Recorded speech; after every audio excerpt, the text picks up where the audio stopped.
So I'm so excited today to introduce or welcome our two student co-reflectors. Not all of them were ready yet to be declared as preachers, student messengers, student reflectors, bringing reflections. So grateful. You've heard me refer to them as the Barbsy Bobsy twins. God brought together two people from vastly different locations, vastly different backgrounds, and they have become fast friends and journey companions. And as you'll see that quote, which you'll hear a little later from Howard Thurman, there's something in every one of you when we talk about journeying in integrity. Something in every one of you that waits and listens for the sound of the genuine in yourself. It's the only true guide you'll ever have. But if you cannot hear it, you will all of your life spend your days on the ends of strings that somebody else pulls. So we invite you into this first time where we have two co-reflectors in hybrid. Barb is in Hawaii. Badè is in Sacramento. So we're breaking ground again, and I want to apologize to those of you who are online. We know that you're having trouble when the music comes. We're going to continue to make some adjustments and some tweaks working in the land of Zoom. But it's going to be possible. So we invite you, they will do a reflection on each one of those words, and then you'll hear some music in between, and we just invite you into yourself. Listen for the sound of the genuine in yourself. Thank you. First of all, giving honor to the one who holds me no matter what, to the one that birthed me, Mother Alice Edna Childs, and my daddy, Robert Wiseman Sr. I'm a Baptist Kojic child, so I have protocol that I must adhere to, because I'm going to. Let the meditations of my heart be acceptable in thy sight. Let the words of my mouth and the meditations of my heart be acceptable in thy sight, O Lord, my strength and redeemer. Now, we're going to be good because we've had a time to get ready for this. We got EG for you today. EJI. Not the EG that's in Arizona, but EG, emerging, journeying in and integrity. My co-reflector, that right chaplain, Barb, the one who does so many things. It has a part in between. We going back and forth. We reflecting together. We're communicating together. We're merging some things together and going through the rough parts of a process that has not been done before through the reaching and the stretching and the fussing. So good afternoon, evening, fellow siblings. It's a wonderful, inspiring, unmapped, uncharted journey that we are collectively about to embark upon. This technically unmapped, uncharted journey has been steeped in the foundation of vulnerability, transparency, truth-telling, moments of creative flow, balanced by the constipation and constriction of being afraid, of being unapologetically authentic, and a journey of prolonged, exposed in practice. Practicing what has been taught in institution, what has been taught in and by life, and what has been taught and continues to be taught in the mind. There once was a phrase, a mind is a terrible thing to waste. Waste not, want not. And this one that I love, plop, plop, fizz, fizz. Oh, what a relief it is. Now, depending on what your relief it is from what, fill it in for your own self. These seemingly innocuous phrases may not seem to be connected, yet they are. The constriction of constipation or being stuck, the being in particular moments of fears, tears of joys, tears of wrestling with words and their direct, explicit, implicit, and shades of blue-gray. The authentic, prolonged practice of resting in and with. The authentic, prolonged practice of hearing, seeing, and dare I say, tasting and feeling for those who cook. Our text from this wonderful Greek poet, who I will always mess his name up, so I'm going to call him the Big H. The soul is dyed with the color of its thoughts. Think only on those things that are in line with your principles and can bear the full light of day. Now, if we are in gray blue thoughts, we could say or hypothesize for our scientific type folks, our thoughts are in a quote unquote gray and or a quote unquote blue space. If this hypothesis or thought holds true, then what could or does that mean? Could it mean or imply that our soul, our essence, our being is being guided and directed by what we feel?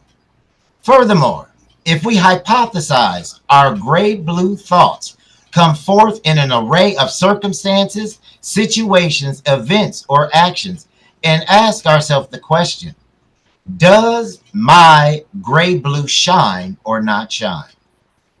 If our thoughts are a portion of our essence, then would it not be reasonable, a reasonable jump of interpretation or a go deep, that our thoughts are a voice of our soul, they are our essence? If that in this interpretive jump, does that mean our gray blue soul can shine in the full light of the day? Does shine come in the day? Does shine come in the night? Does shine show its dull brilliance in the time and space between the balance of day and night? The roller coaster, come on, Jesus. The roller coaster of up and down commitments to self, family, friends, or the beginning for an ending or an ending to what began.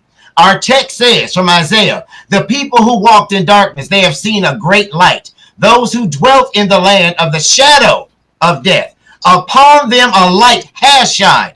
You have multiplied the nation and increased this joy. They rejoice before you. Notice the text says a light has shined, not the light. Notice the text says people have seen a great light. Notice that the text states who walks in darkness, yet dark, not darkness. Yeah, you got to read it to catch it. Got to really get into it. You're going to see it. Notice that the text states dwelt in the land, space of the shadow of death. Now, a shadow comes from a light. Now, we've been taught here at PSR to dig into things and see some correlations. So there's a spiritual emergence as well.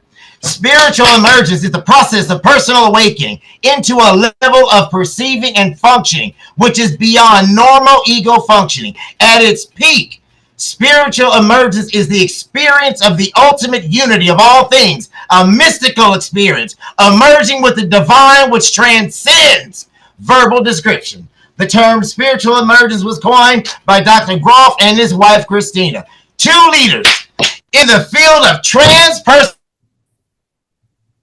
theory as a way of referring to lead to transformative growth and a greater psycho-spiritual health on the part of the individual.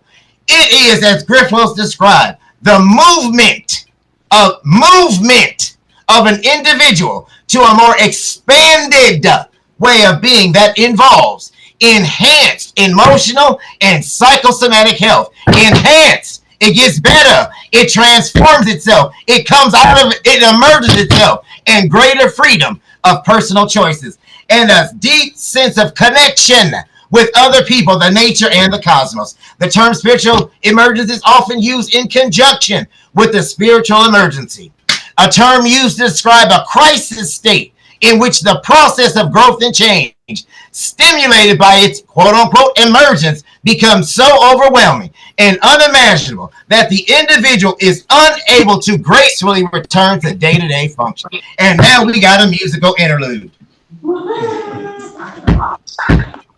I thank you all. I cannot hear the musical interlude, so I'm going for it, and I hope you can all hear me. Thank you for your presence today. I will be speaking on the journeying after the emergence. Can you remember when traveling with family or friends was always an adventure? Can you remember when you walked across a jam-packed room, yet you felt and knew you were alone? Can you remember when you saw the moon and the sun, yet no one spoke to you, nor did you speak to anyone the entire day? Can you remember when you felt the greatest satisfaction, exhilaration, and excitement? Can you remember your first kiss, first embrace, or the first time you felt butterflies? Can you remember? Will you remember? Can you?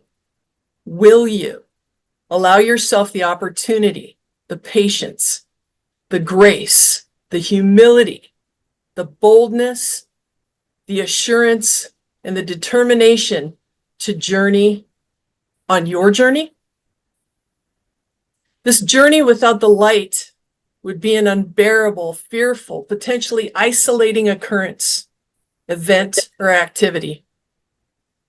However, I take heart in knowing that we do not journey alone. How do I know? This is where I go. The 23rd Psalm encourages us to lean into the light, the Spirit, the shepherd who guides us. And yet, let us not forget that this same shepherd offers us to one another to lean on as both rod and staff, as protection and comfort, as we lay down our painful paths and rest beside still waters. And you are not alone. God calls us into relationship with one another on this journey. Now breathe deeply into the connections you have made or seek to establish through a relationship with others. The spirit of creation and the one who continues creating beckons us to journey on to the collective belonging we were meant to experience. Can you hear the shepherd's call, drawing you in to relationship and interdependence? Now, the question was posed. Can you hear the shepherd's call, drawing you into relationship and interdependence? For some who are online, we may not have been able to hear the audio, but were you able to draw into that part of your journey? That the things that's supposed to go one way, not going that way. Can you be in that moment and sit and be with it? Because so far, for EG, we have emerging. We have journey. Now we got in, I-N. In is a word. In Webster's dictionary, that's the sacred text for in. Word in is used as a function word to indicate limitation, qualification, or circumstance. Alike in some respects. Used as a function word to indicate, catch this part, the larger member of a ratio. If you mathematicians know, that's oxymoronic almost. In is used as a function word to indicate circumstance, destination, a particular place. In a specified relation or relationship. Used as a function word to indicate inclusion, location, position within limits. Used as a function word to indicate means, medium, instrumentality, to or toward a destination or particular place. In a position of assured or a definitive success. From a condition of indistinguishability to one of clarity. Like a journey in life. Coming to school, thought it's supposed to be one way. To be in the journey, there's a whole lot going on, but being clear that the journey may not be easy. The journey may be hard. The journey may be complicated, but being in the journey as an active participant, in the journey to figure out which road you're going to go on with or without a map. Which destination are you getting to? And are you assured of what you are doing for you by you is the journey you're going to be on? You got the roadmap for it. We all change journeys and destinations. But catch this, we still got a condition of clarity because we have choice in it, because we're in community, because we are indicated by our actions, our instruments, which are our brains, our mouths, our hands, our feet, when we're in community, wherever that may be. We sing a song or write something or give a hug, bake something, give something to somebody, because we are in a destination. We are in a place of being able to actively do without self-imposed limitations, because we are in.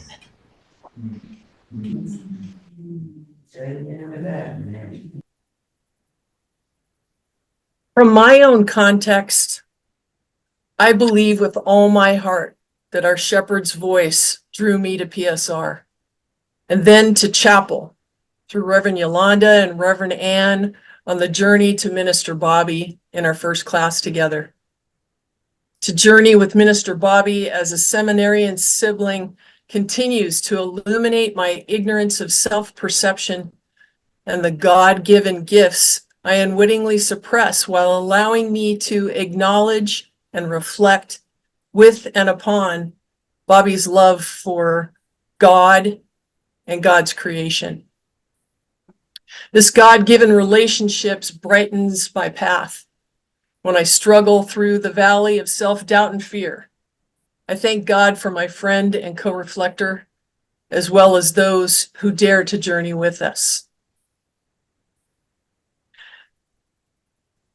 For our next piece on integrity, I enjoy imagining that our sacred text from Heraclitus, written around 500 BCE, influenced Paul's letter to the Philippians when he wrote these lines: whatever is true, whatever is honorable, whatever is just, whatever is pure, whatever is lovely, whatever is commendable, if there is any excellence, if there is any worthy of praise, think about these things, practice these things, and the God of peace will be with you. According to Webster's dictionary, integrity implies trustworthiness and incorruptibility to a degree that one is incapable of being false to a trust, responsibility, or pledge. Integrity is our internal North Star, our light within. But here's the thing. Integrity should come with this warning.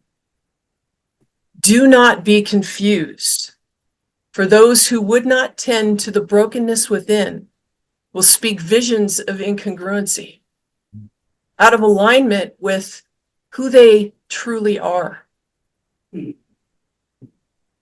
That, my friends, was me. The poem from Heraclitus we share today is one I have kept on my desk for over 20 years. The words embodied who I wanted to be as a leader, but without the warning. In my attempt to lead with integrity at the peak of my career, the incongruence of my hidden suffering became a blind spot, separating me from the genuine referenced by Howard Thurman, the divine who speaks to the light of integrity that we search for within ourselves and others to awaken that still small voice whispering, it's time to get up. There is work to be done. But first, inside, then out. I don't know about you, but the most challenging work I have done here at PSR was unearthing my brokenness. To better understand who I am in order to truly know whose I am. For I could not stand with integrity before you or the Creator now if I had not faced and owned my brokenness in the light of day. As I speak these words, I have to wonder now if that incongruency I spoke of is what keeps our country from manifesting its own light of integrity. By ignoring the pain and suffering others see within while still trying to lead. So here's my closing question to you. Are we, as students, support staff, faculty, and alumni, ready to step into the light of integrity, to face and tend the fears as part of the journey to emerge together, unafraid? Thank you, Minister Buffy and Barb, for your powerful reflections and the strength of your relationship with each other, out of which this conversation was born. You should have received a small card for those of you who are here with us within the bulletin. And returning to the question that Barb posed to us at the end, we want you to just take a moment, and we're going to invite you to play again. Yes, folks, reflect on this as you emerge, as we emerge, even in the face of our fears. If you remember the beginning of the semester, we wrote down things that were fears for us. As you call those things to mind, how are you moving? How are we moving into alignment with the light of integrity within? What's your North Star? What's the genuine, not the image you want to portray on Facebook or Instagram, but the image of the divine within? So we invite you to reflect on that, write a few things if you will, and then we'll continue.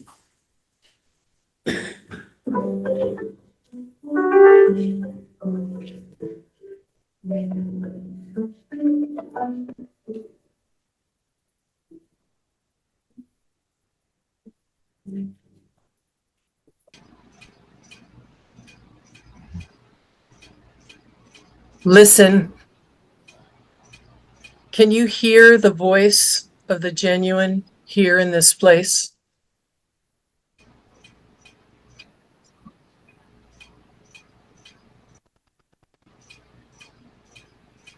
The voice of the genuine.